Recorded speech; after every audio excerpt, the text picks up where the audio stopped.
I don't know. I just want to start it. Let's see what happens. For sure, we're gonna jump into the topic. There's no more news of the. No. I mean, there's really no more news. Let me just Google real quick. No. Future Yeah. news? What's gonna happen tomorrow, Google? The same thing that happens every day, Pinky. Put put the actual title screen and me singing it. Ready? Right.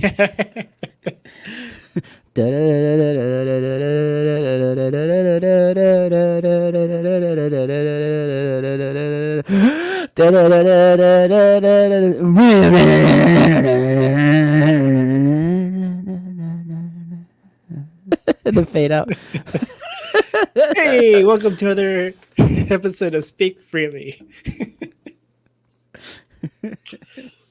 Keep going, man. You introduced the episode. Oh man, it's already off the rails. Okay, give me a second.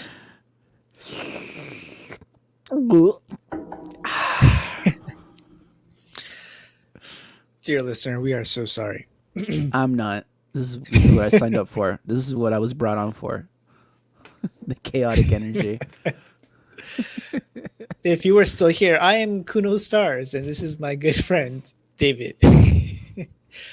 Oh, just good friend? Yeah, just good friend. I mean, would have been best friend, but I mean, After that riveting reproduction of our theme song. I used to see you like up here at this level, and just a little notch down. You know what I mean? I get it. Hopefully I can redeem myself by the end Yeah. of this. I sure hope so, because as we know, the difference between a good friend and a best friend is a label. Yeah. Wow, what a brilliant segue. Good for you. Way better What than are we last doing? episodes. Oh yeah, what are we talking about today? Labels. Yeah. I wanted to. The way I was thinking about bringing this like into conversation is obviously like talking about why this idea came about. And if, dear listener, if you have seen previous episodes, especially the one when we talked to Eames, uh, I think I might have no, that is wrong. I'm going to edit this out, but I left it out. When we talked about something, did I put it in? I cut it out. I have to start over. Go for it. Make a note Yeah. for yourself. I was going to include it and then decided to cut it out. Okay. In 3, 2, 1. So the way I wanted to talk about this episode was kind of the way into labels is talking about the whole reason why this idea came about. And you were recently on a podcast not too long ago talking about music, specifically Pop punk. top 5 pop punk songs. It was essentially it was on the PJ Campbell Network, and shout out to my boys in the Pajukan, as we like to affectionately call it, the PJ Campbell Network, everywhere on YouTube. Go check them out. Solid dudes. I love all of them. But we were talking about our top 10 pop punk songs, and it was very interesting because a lot of people had a lot of things to say about my playlist. Essentially, that a lot of the songs I chose are not pop punk, which raised this I thought it was a very interesting debate about, what constitutes pop punk and stuff like that. And if you go watch that episode, I don't want to go through it all here, but if you go watch that episode, essentially I said, like, to me, what pop punk is, it has to have punk elements and it had to have been popular. That's what pop means. It's popular music. And then that punk element, which, arbitrarily speaking, right? Pop punk has like one or two guitars, a bass player, a drum, maybe some keys, maybe not, mostly not, but it's those 4 instruments usually, right? And Maybe it has a to violin. have maybe a violin. You can add little quirky things in it, but the bulk of it, what drives that music, is obviously the fast rhythms, the fast rock rhythms from the drums, the very diatonic chord progressions, right? It's not challenging chord progressions, it's not jazz chord progressions, it's just very like 4 or 5 chords over and over again, right? And that to me, it was like, well, that's what I think of when I think pop punk. And like talking to the guys, right? They're David, can you hear me? I can hear you. I can't hear you. Oh, that's weird. But I can hear you just fine. Maybe your earphones went out? All right. So I was explaining what constitutes for pop punk for me, right? Is obviously this is the instrumentation. You have to have drums, bass, and guitars. Those are the main instruments in it. You can add other quirky stuff like violin, maybe some synths, maybe a keyboard or whatever, something quirky. But it's those three instruments that are the driving force behind that genre of music. It has to have that punk element where it has to be kind of like fast, very diatonic chord progressions. You don't challenge the listener with crazy chord progressions for the most part. You know, it's not jazz, it's not romanticism, it's not modernism. It's just 4, 5, 6 chords at the most, very diatonic, and it just goes right for the most part. And you have to have some kind of like singing in it, right? The singing is not very melodic in terms of like the virtuosity of a voice, but like it has a pop element to it. So that's what always constituted pop punk to me, right? It was punk music that was popular, essentially. That's what I consider the term pop in terms of like genres of music, and the term punk. And it opened up this discussion in the show on the PJ Campbell Network, where like a lot of the guys didn't agree with the way I saw pop punk, and they had a very like I would say more rigorous, detailed, I would say probably would probably be a fair way of saying of what actually constitutes pop punk. So I thought it was an interesting discussion of how we as a society, how the entertainment industry and individuals themselves label stuff. And specifically, I was coming towards more of a way from labeling music or labeling art in general, right? And you and me were talking about this another time, which is why we thought this would hopefully make an interesting episode of Speak Freely, where it was usually when we're living in the moment, we don't really have labels for things being created at the time. It's usually once we're removed from said moment where we kind of look back at it and then we start labeling it. Like, oh, I mean, listener, if you know me, you know I got my master's in jazz, right? In jazz conducting, if I'm being honest, but it was jazz. And usually the thing I kind of learned about history is like when people were living in certain moments, it was just considered jazz. You know what I mean? You just knew it was jazz. But then a few years moved, or like a few years afterwards, or maybe some guy in some article said something, and then it became the term for that style of jazz. Like initially we had ragtime, then eventually kind of like ragtime and blues, and then from there came swing, and then from there came bebop, and then from there came et cetera, et cetera, et cetera.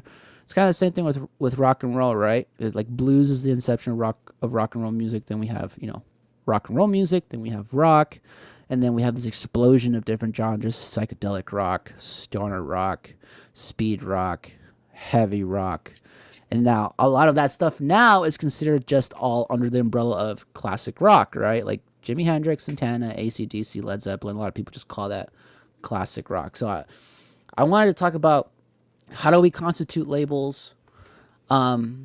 Is it fair if a group of individuals come to a consensus, or if the music industry or whatever artistic industry themselves come up with the labels? How do you come up with labels, et cetera, et cetera? Because I think that's actually a very interesting topic for me personally, right?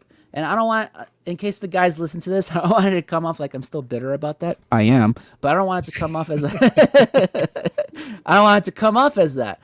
But it did raise an interesting question of like, this is how, like when we were growing up, like that music that I chose to us was just, it was pop punk. It was pop music, right? Honestly, growing up, it was just pop music. It was what's popular at the time. And then eventually it was like pop punk. And then eventually now we label it as like, oh, that's screamo, that's hardcore, that's post-hardcore, that's rock, that's metal, et cetera, et cetera, et cetera. It's new metal. It's new metal. That's where I fucked up. I put Linkin Park in my... No, I didn't. No, I didn't. But yeah, but then you raised the interesting question of like of how labels in terms of art, right? I mean, in life in general, but just to kind of bring it into a little microscope of a category, how we label art in all its forms, right? How we label music, how we label, actual art itself, paintings and what have you, how we label food, you know what I mean? So Yeah, like I don't think Leonardo da Vinci was like painting. You mean like, yeah, this is Renaissance style painting, Yeah. right? Like to him, it was just painting. He was painting what he liked, he thought looked good, his style, like what he wanted to express. That was him just painting. And then later on, historians come around. Goes, oh no, this period from like this time to this time, that's the Renaissance period. And then you get all these other crazy labels like the Enlightenment period. You get styles like the Impressionism, right? Things like that, Cubism. Like I could be wrong, but I don't think these painters like went into it trying to label their style of painting. Yep. I don't think so either. It's like, and to use your example, I don't think like Bach and Handel were like, we're creating Baroque Renaissance music. Right. They were just creating music. You know, Yeah. Beethoven wasn't creating classical style, or Mozart wasn't creating classical style. It was just their music. Now that being said, also as a historian, there were forms during their times that they would adhere to, like sonata form, for example, or a Sure. symphonic form, Hmm. and those would be considered quote unquote genres, right? Symphony genre, sonata genre, and what have you. But I don't know. Again, I could be wrong. I don't think they were thinking of it in terms of genre the way we think of it now. It was just like, I'm gonna write in this form and express myself in this form. You know what I mean? It's like when people write like research papers or an essay, they're gonna express something they want to explain in essay form or research form or research article form or what have you.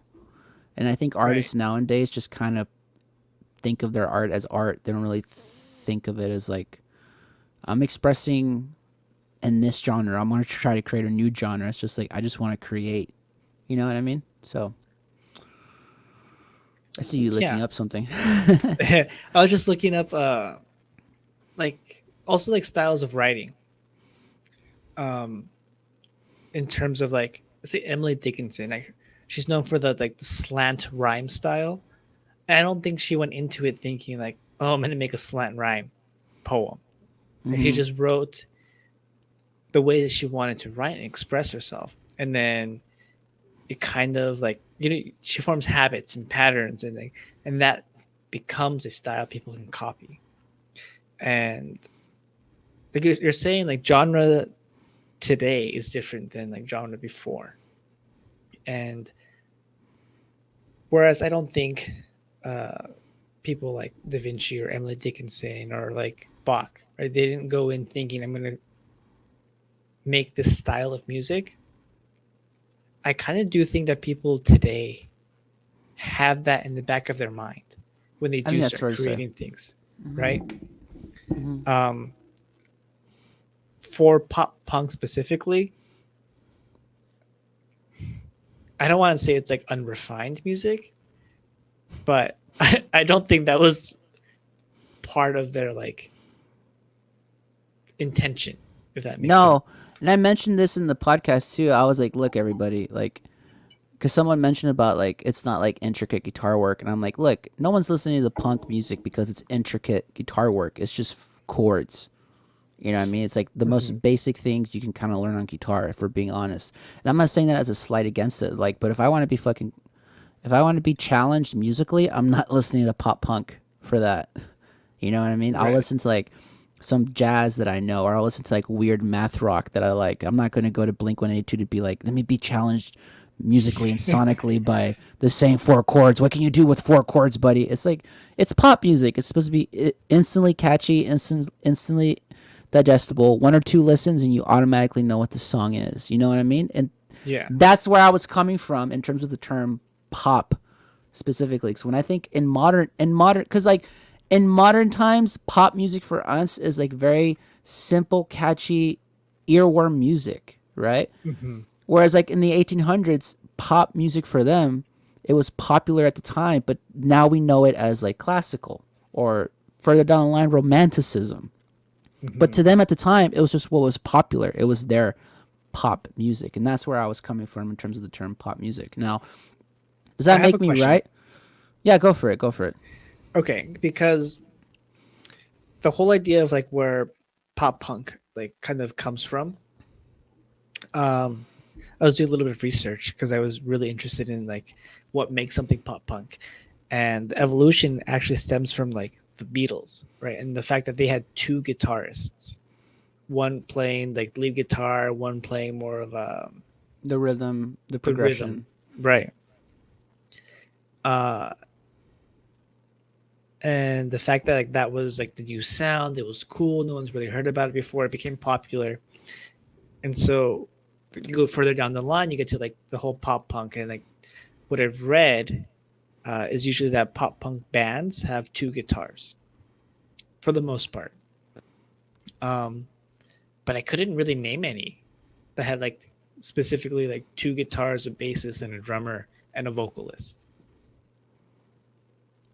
Other than maybe Yeah, right. Newfound Glory. Or Green Day. No, Or Green Day is one no, guitar. Green Day is one guitar. One Blink 180, originally they, Blink 180, Blink 182, one one guitar. guitar. That's true. That's very true. Yeah, it's interesting. That's very interesting. Yeah, AFI when they were first starting, it was just one guitarist. one guitar. Yeah, it's interesting. But that's the thing too, where it's like, then you can't really define the genre based on the instrumentation now either. No, you can't. That's what I was like. The further down I got into the research, I'm like, well, but then none of this makes sense now. Whereas, like, again, going back to like the whole classical example, right? You could define a specific genre in classical music based on instrumentation. For example, symphony music, you have to have a symphonic orchestra in it, and there's a specific type of instrumentation for it to be considered "quote unquote" a symphony. Same thing with like certain sonata forms and stuff like that. Whereas like now, because of modernism, because of like the advent of technology, we had this explosion of sounds essentially the last 100 years. You can't really label a genre based purely on instrumentation because, like, for example, you could have a jazz trio that has drums, bass, and a guitar, and it'd be the exact same instrumentation as like Blink 182, drums, bass, and a guitar. But clearly, you wouldn't say that jazz trio is in the same genre as a Blink 182 because it depends on sonically how it sounds, like harmonically what they use in terms of like the Western civilization as we know as scales and what have you, how they use different scales and for what purpose, sonically speaking, right? Not in terms of Right. lyrics or stuff like that, but just purely based on sound. And that's, I think ultimately that's probably what kind of maybe got the guys to kind of go against my playlist. Because then, if we are talking sonically, then I can totally see how sonically my playlist doesn't fit into their playlist. Because I had different stuff, different sounding stuff compared to theirs. Like some of the stuff I had sounded quote unquote heavier than their stuff, if that makes sense. Or the vocals wouldn't just be cleanly sung, there'd be a little bit of screaming in it, or the guttural sound, as we would say. So I can see how, sonically speaking, yeah, my playlist was not pop punk, and I can admit to that, sonically speaking. But then that's where I get again back to the question of, well, then how can we definitively define pop punk then? Not by instrumentation. Okay, sonically speaking, all right. Then what are the specific sound characteristics we need in a genre? And that's where I think it could also get tricky too, because then you could also apply that to other genres too. You know what I mean? It's just these little intricate differences that change it from like one genre to another. Like it could sound exactly. You could have two songs, right? And it could sound like pop punk, but if one song has some screaming in it, it's no longer pop punk because it has screaming in screamo. it. It's screamo now. And my question, honestly, is like, why? What's the Why can't I difference? just, yeah? So you have a little bit of in it. Do we Well, have so to here- get into the minutia? of it? Because like in some metal music, you also have screaming. Yeah, and sometimes you don't. Is that screamo? Like what? No. What is screamo exactly? Yeah. Or like, and that's where for me gets tricky, personally speaking, because like, I get the need as human beings to label everything because we want to understand it better. But then the problem you get with that too is that like not everything sounds alike, and you have variations within the actual genre itself, to where it's like it's just a little bit different. Like it's just one thing, maybe two things, but it's just a little bit different. But is that enough to be like, all right, whole new genre? Like Okay, it's so not the same. yeah, and so that brings up this I well more of a question I was kind of asking myself today. Well, like thinking about like what labeling art does, right? It's like what is the purpose of what is why obviously I mean people need to label things to make things simpler and like more digestible, but like in terms of like labeling emo and screamo and like pop punk and like what do you think is the purpose of that? Like why differentiate? There's this cynical part of me that honestly thinks it's elitism. Oh, that's not my pop punk. Oh, that's not my metal. Oh, that's not metal. And I could say that because, like, I can sadly admit, when I was a young man and I was getting heavily into metal, I would be very elitist about what I thought You're constituted gatekeeping? metal. I was gatekeeping. No, I'll admit it. As a young, Yeah. angsty, hormonal teenager, I was very much a gatekeeping piece of shit. The cynical part of me thinks that's it's the same. It's the same thing we get in entertainment, right? Like you see it with like a genre like Star Wars, where people are like, Ryan Johnson's Last Jedi. That's not really Star Wars. Not my Star Wars." You know what I mean? And But the it's the cynical, best Star Wars. I don't know. but the cynical part of me Arguably. kind of, arguably, yeah, I liked it, but that's another topic. But yeah, like I think, and you know what? I even venture off to say it's not even cynical. You kind of do see a lot with people gatekeeping and that cynicism and that elitism. It's like, well, it's not pop punk. You don't know what the fuck you're talking about. Now, I'm not saying that because I know how that sounds off. This is where it gets tricky, right? I'm not saying that's what happened to me in the podcast I was on. I think because I honestly don't think the guys came from it in that elitist way. I really don't believe that's what they did to me, because it was. I don't know. Maybe someone could see it and then be like, David, you kind of like it went over your head, maybe, but I don't believe that's what it was about. I really think it's a byproduct of how other people and then entertainment and then obviously years removed now, how we as a society or communities or what have you tend to label things and then kind of get bogged down by that label. You know what I mean? Like, oh, you're solely this thing, and we see it all you see it all the fucking time with like artists and like different actors. Like, oh, you're just this thing. You can't be this other thing, because people want to label things and put it in this neat little box, and then like you stay there. Part of it, elitism, right? Is that the term? Elitism, Yeah. cynicism, and but I also think because of comfort, people do not like change. People do not like being challenged a lot of the time, right? Because a lot of times in life we are challenged a lot, personally, professionally, emotionally. Like just look at this last fucking year, how we've all been challenged with the Hmm. pandemic. Texas Texas has been challenged with like the weird weather we've been having. So I get seeking comfort in things. You're like, that's the one thing that doesn't change. You know, either this genre or this franchise or this style of music. And so I can't say it's all cynicism, but I can't deny either that a part of me thinks there is that underlying thing of like, that's not my blah blah blah. That's not my pop punk. That's not my Star Wars. That's not my Superman. That's not my Batman. Do you see it all the fucking time now? Like all the time. And people like rage against you if you challenge that label. Like Yeah. Yeah, so I think it's I guess in a sense it is elitism, right? But it comes from a sense of ownership for yeah. sure, right? Like Mhm. this is my thing. You cannot touch it because it's my thing. Mhm. I've put my identity into this one thing, and if you are changing it, you are essentially denying me who I am. Or you're trying to change me and that's You're no trying to change bueno. me, Yeah. and yeah, and you want to fight this knowledge because that's what punk is, right? Yeah. But Yeah. yeah, It's it's crazy. It's I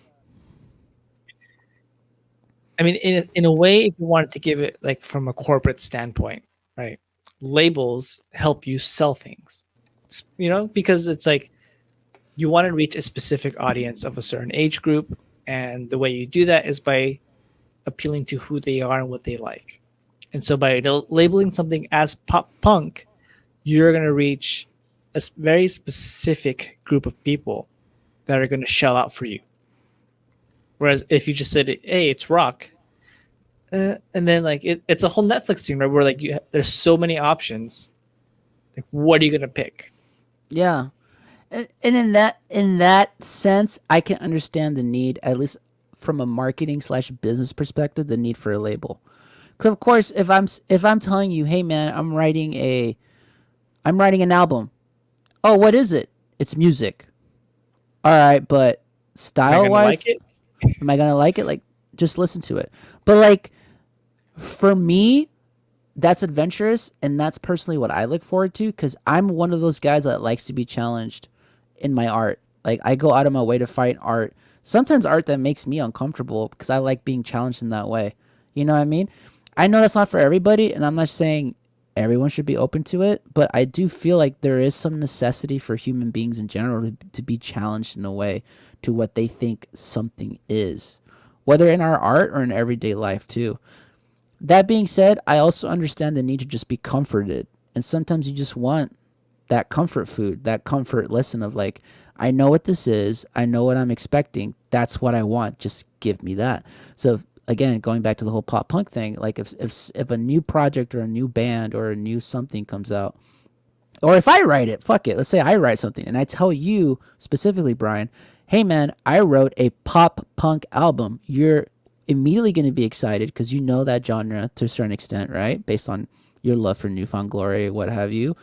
And also, but at the same time, now you're going to have that expectation as well, which to me personally as an artist, and I feel cringe saying that, but but to me as an artist kind of debilitates me and my expression. Because if I'm saying I'm writing a pop punk album, I can't express myself the way I want to. I have to express myself within the confines of what other people, the industry, what have you, label as pop punk.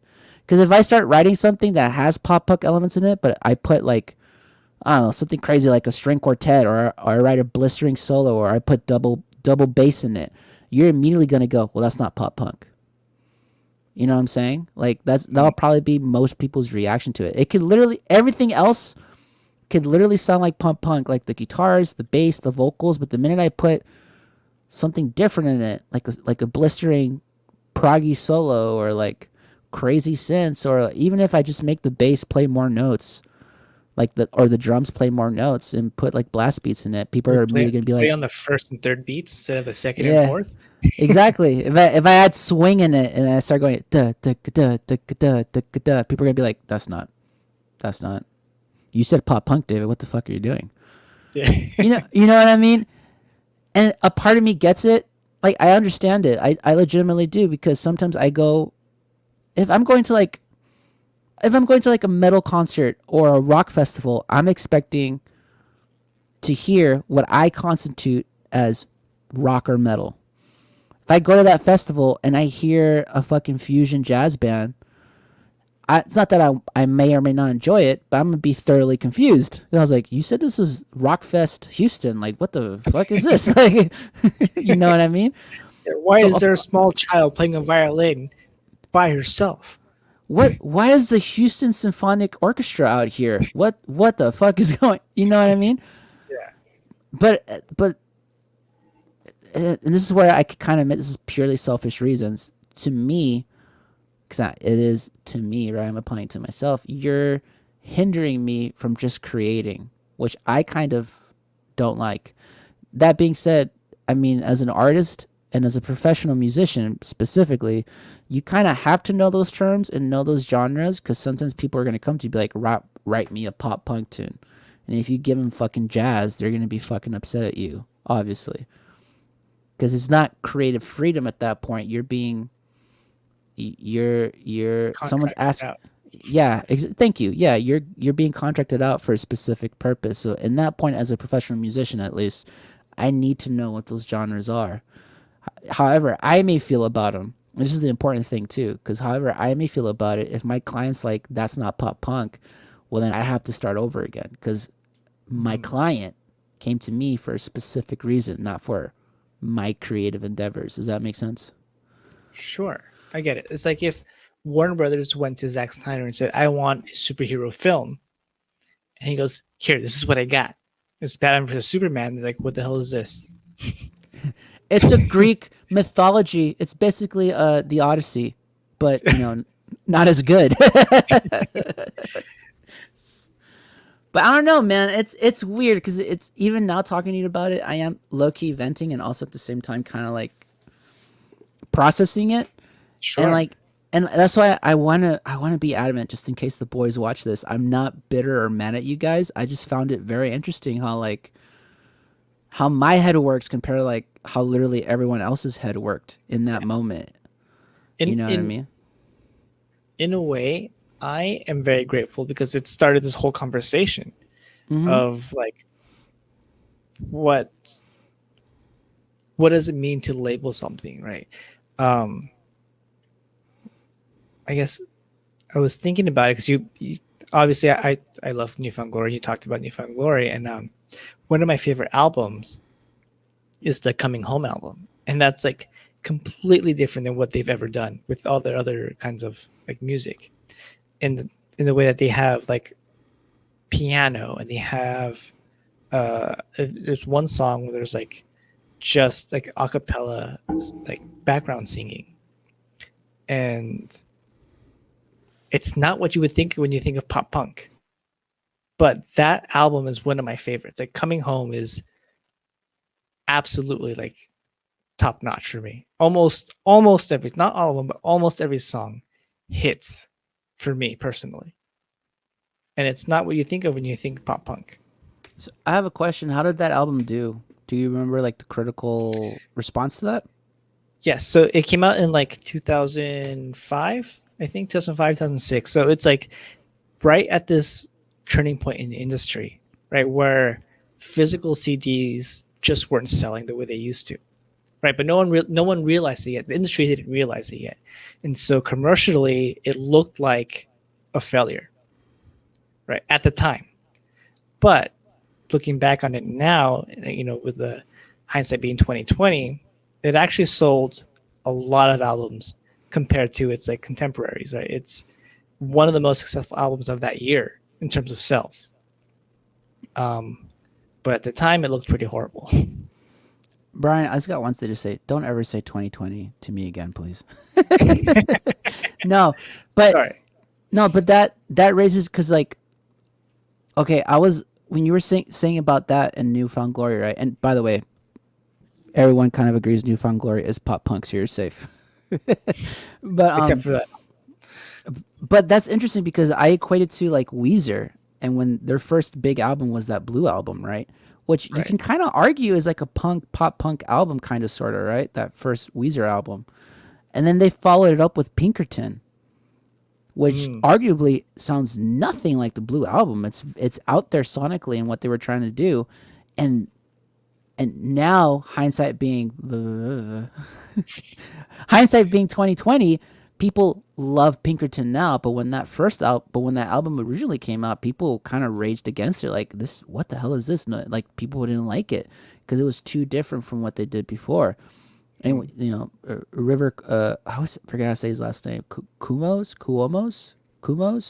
I don't know how to say his last name, but River, the lead singer of Weezer, kind of came out and said like, it's what I wanted to create. Like, just that's what I wanted to do. I didn't want to be stuck or defined by that Blue album, and I had to keep making essentially more Blue albums for the rest of my life. Which, again, as an artist myself, I totally understand. But there's something to be said too about like, yes, to some extent, arguably labels can be a good thing, but there's an example, Newfound Glory, Weezer, of how labels can also be a dangerous thing where you're prohibiting an artist from growing in their art. You know what I mean? Mm. And like, and yeah, maybe it's not the sound you're accustomed to, but we should be able to remove ourselves from expectation and just kind of take the art for what it is. Does that make sense? Another Oh yeah. example, another big example was Metallica, and they came out with Saint Anger, which sounds nothing like the albums they came out before it, and people fucking hated it. Like they hated Saint Anger. And now surprisingly now that album's kind of like rising up in fame. Like people are like, no, Saint Anger has some bangers in it. But when that album initially came out, and I will 100% admit, I was one of those fucking assholes where I was like, this fucking sucks. What the fuck is this bullshit? Not my Metallica. Not my Metallica. You're supposed to write with drop C? What the hell's wrong with you? Everything's in standard, damn it. Um, but now, looking back in it now, and obviously, like, thankfully, I like to think I matured a little bit. Not a lot, but a little bit. I listen to it now, and I'm like, I can appreciate what they're doing. I still have, there's some things I still have problems with. Like, sonically, that album sounds ugly. Like, it just, the drums sound atrocious, honestly.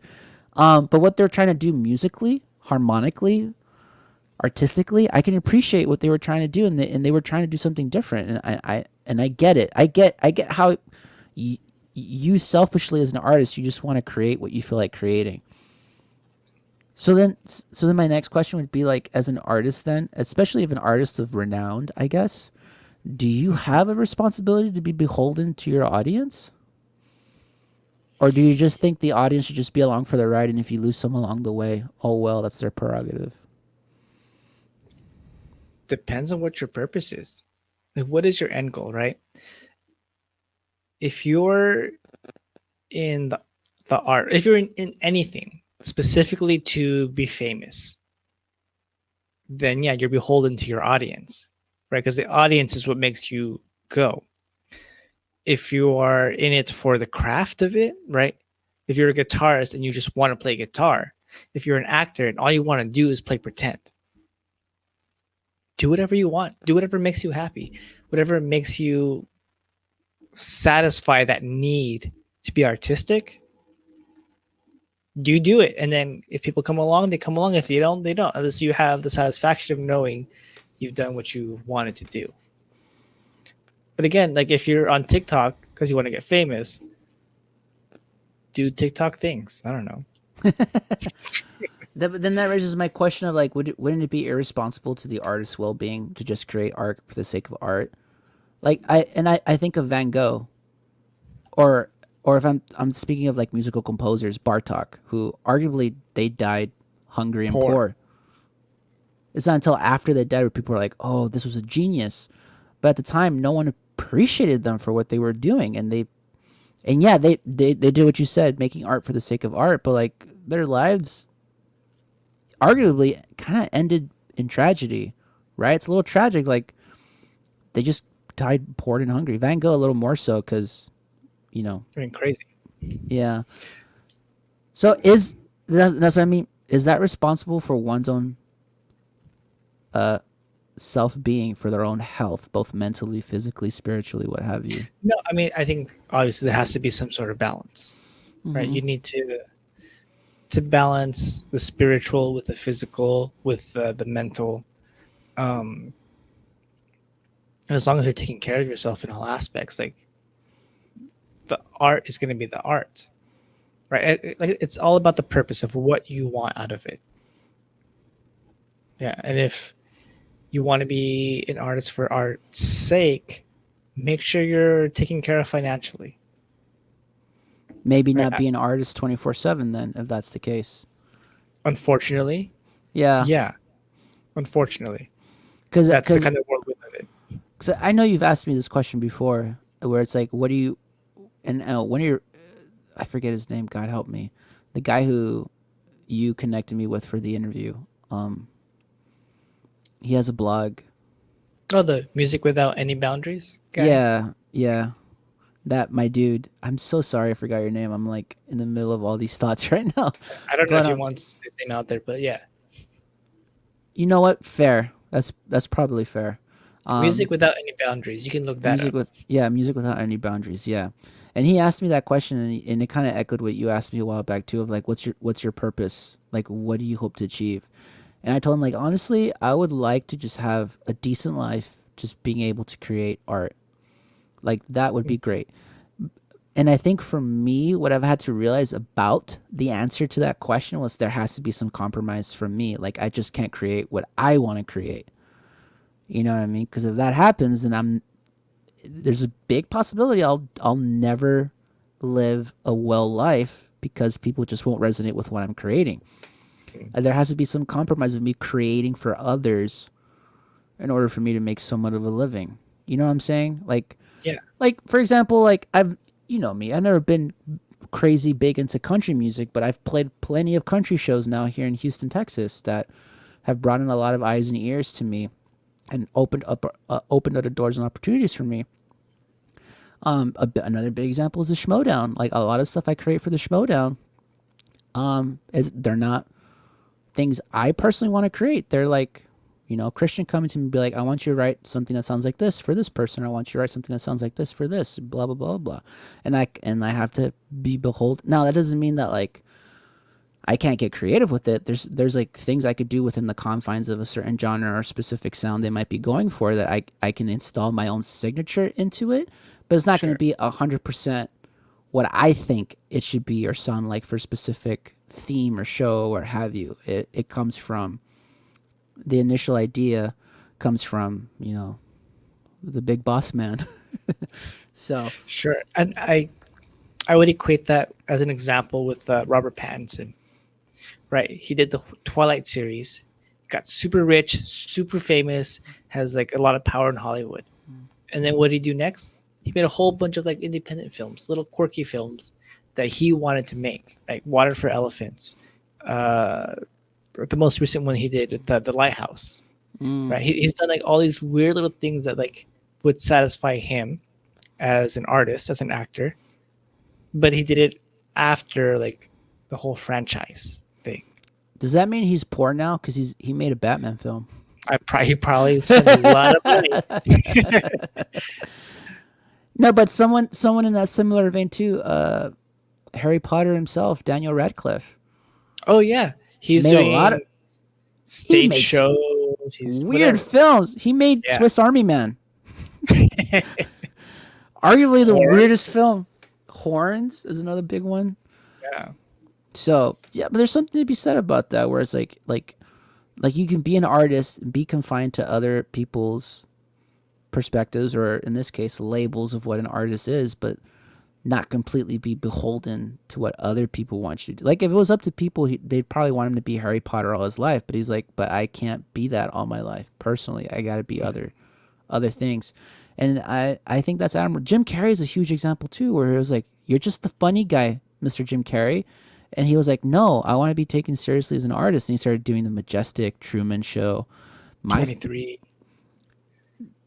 Internal Sunshine of the Spotless Mind, Walk on the Moon.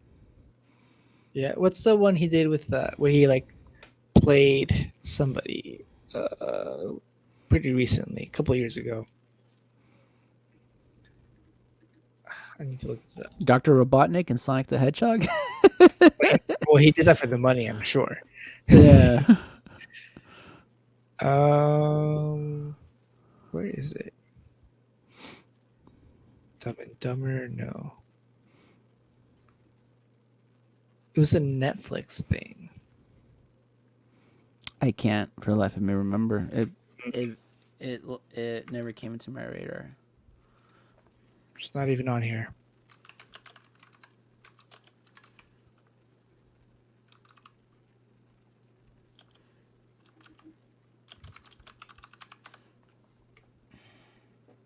Oh, Man on the Moon. I called it Walked on the Moon, but it's Man on the Moon, the movie about Andy Kaufman. Oh, it was the Andy Kaufman thing. That's what I was thinking of. But that was more of like a documentary about what he put himself and that whole crew through to be Andy Kaufman. Yeah. That's what I was thinking of. Never mind. Either way, we're talking about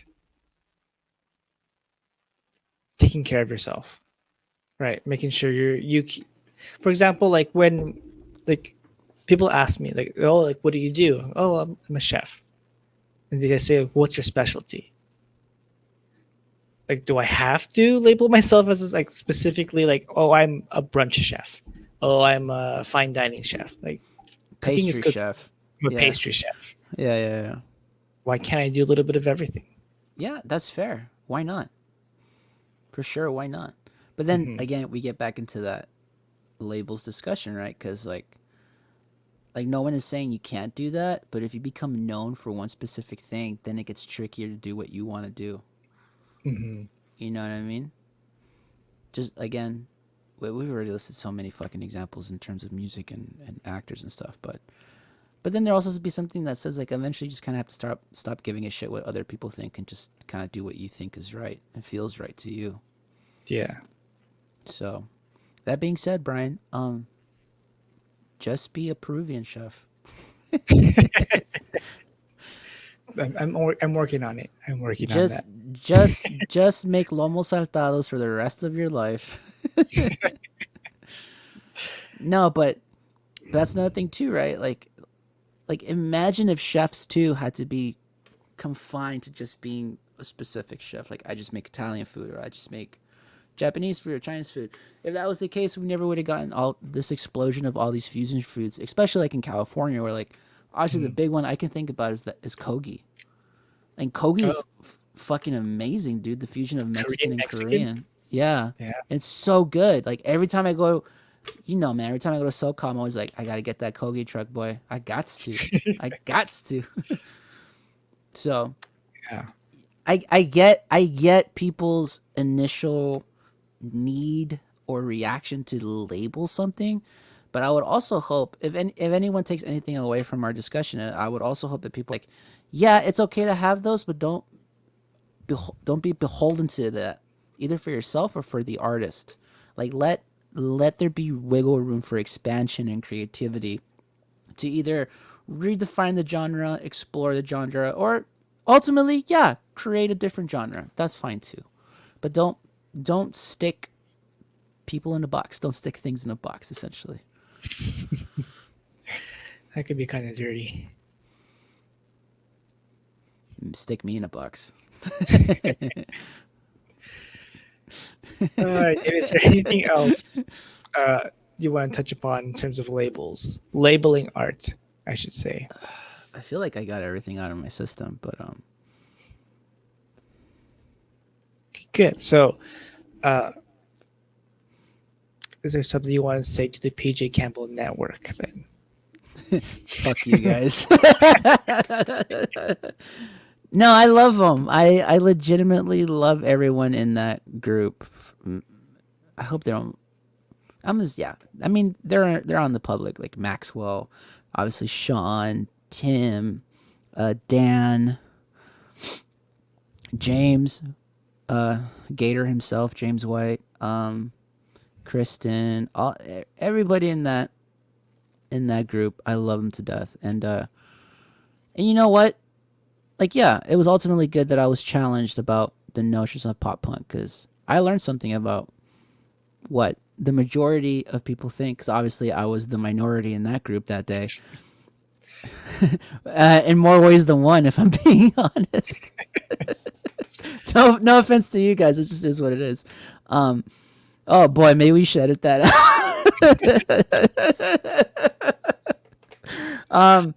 No, but I was the outlier in that discussion of what pop punk was because my notions of it were obviously completely different from pretty much everyone else's on that day. So it was interesting for sure, and it kind of brought me back to how I was in high school, and that's why initially I wasn't like mad at them for it because I was like, well, I get it because like I used to be that way too, but it also kind of shows like how I've grown as an individual, especially through my musical journey of not just obviously not just being an appreciator of music, but like being like, hey, I want to be a creator in this specific genre and the specific medium, and kind of realizing for myself how like I view artists compared to like how maybe people who aren't necessarily musicians of the same caliber as me, how they view artists. Does that make sense?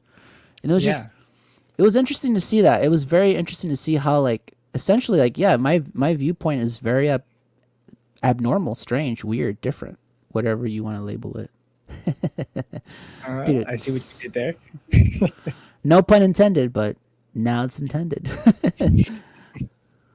You know? So, yeah, I would hope me talking about this, everyone, or I will admit, it's a very, very, very, very long podcast. It was like almost 3.5 hours. So maybe watch it in spades in little like 5 half-hour episodes throughout your week. It's a very long episode. And I would hope people go watch it, explore it, kind of see what the guys think is pop punk, and just listen to me reiterate pretty much where I feel like I reiterated here today on our episode.